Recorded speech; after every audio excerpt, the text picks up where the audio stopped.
c'est une manière incessante de dire ça a un sens, ce que vous vivez.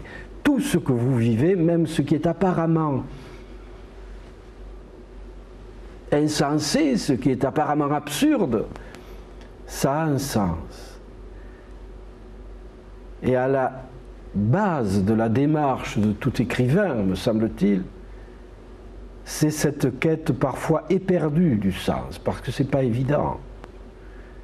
Éperdue. Je crois que, moi en tout cas,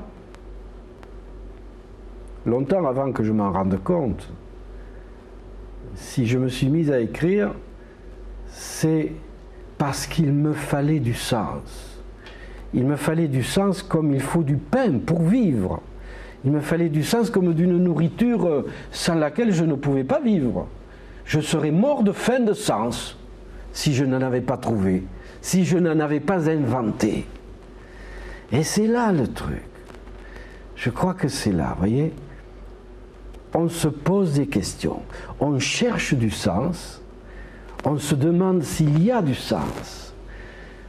Est-ce que la vie a un sens? On se demande ça les uns les autres, on va chercher dans des bouquins une lumière, quelque chose qui vous dira « Ah ouais, ça a un sens », des histoires dans lesquelles on trouvera une petite loupiote avec laquelle on pourra avancer le long du chemin et qui dévoilera des choses.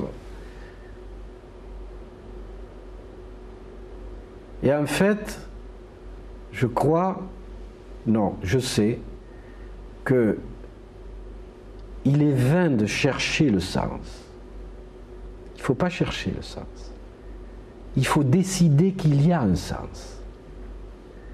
D'abord, voilà. D'abord, décider que la vie a un sens. Et après, se dire, bon, la vie a un sens, et je vais chercher son sens. C'est pas rien ça, vous savez. Décider que la vie a un sens, vous allez me dire, oui, bon, d'accord, je peux toujours décider, mais est-ce que vraiment elle en a un?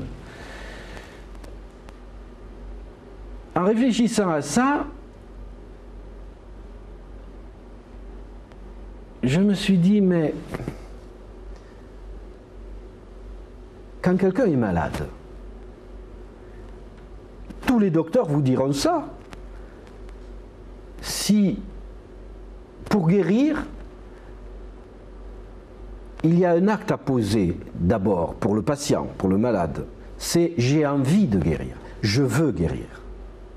Et à partir du moment où celui qui est malade dit j'ai décidé de guérir, je veux faire tout pour guérir, tous les médecins vous diront que 60-80% du chemin est déjà fait. S'il ne veut pas guérir, aucun médicament n'y fera rien. Donc, il y a quand même là, au départ, quelque chose de palpable. Hein? Le premier médicament, celui sans lequel rien n'est possible, c'est nous qui devons nous-mêmes nous l'administrer. Et on est malade du sens. Et la première chose à faire, je crois, c'est de décider qu'il y en a un.